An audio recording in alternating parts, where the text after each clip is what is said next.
been following my channel for long enough, you know that there is a woman who sits off of camera and sometimes tells me to stop swearing. Well, when and giggles and stuff too. When I told her the subject of this video, she had not heard of it. Someone left this as a comment asking me to do a video on it. Yes, I read all of your comments, and here is that video. Today's subject is snowballing. And the first time that someone did this to me, I don't think I knew that it was an option. We did not have any kind of conversation before. We just suddenly were snowballing, which if you don't know what that is, we're gonna talk about that in just a minute. But I remember it very distinctly because it was very hot for me. I was into it, partially because of the novelty, partially because I was like, what?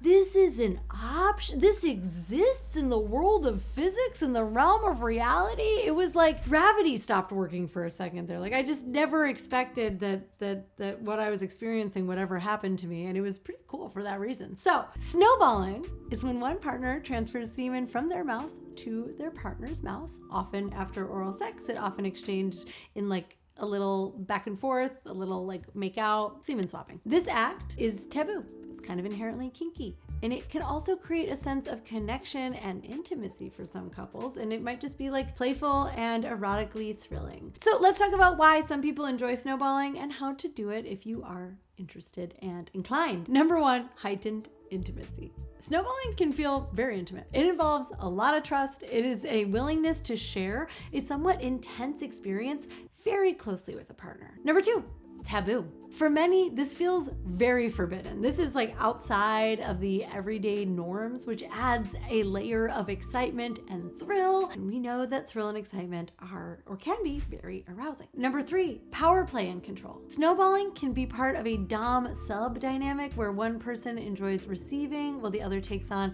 more of a giving or controlling role. You can work it into a BDSM scene. Number four, enhanced bonding. This act can feel like a form of mutual exploration. Maybe it's just like a new and novel thing like it was for me, and it makes you feel closer to your partner because you are engaging in something that is edgy together. And number five, a shared sensory experience. For those interested in like having a taste or a smell or a sound experience together, then snowballing allows for both folks to share in the physical sensation, the taste. This is like a shared thing that you're doing. You're having the same experience at the same time, and that also can be very connecting. All right, let's talk about how to experiment with snowballing safely. First of all, communicate. You may want to discuss the idea openly with your partner. Although I will say, I don't think anyone who's ever done this with me has ever talked to me about it first. But that is maybe my personal brand. I do this thing for a living, so I could have said no,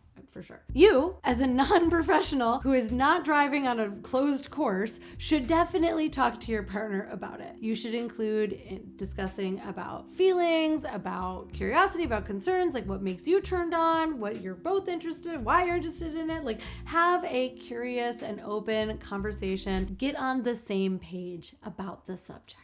Number two, if you are not sure that this is your thing and you're just experimenting for the first time, consider taking it slow. Start with a very small amount. Get comfortable. Gauge each other's reactions. See if this is like something that you want to go all in on, or just like a little sampling was enough. Number three, prioritize hygiene. Mouth hygiene, body hygiene, drink fluids, drink pineapple juice. That's real, but like really having a healthy diet is the trick to having good tasting semen. I did a whole video on that. You can watch that next. Number four, set a safe word and a safe signal. Make sure that you have a way to opt out if you get uncomfortable. Just having the option to like end the experience very quickly can make people feel a lot safer to engage. But this is something that involves your mouth, so a safe word isn't necessarily going to work. You can certainly have a safe word, but I also recommend having a specific gesture, like a double tap on your partner, their arm or their shoulder. That lets them know that they need to pause or stop, and it doesn't require speaking. The gesture, whatever it is, should be clear and easy to remember and instantly recognizable. Make sure that you test it out. Practice it beforehand. Before you get into a sexual environment, do the double tap. That way you know what to look out for. And if you're like me,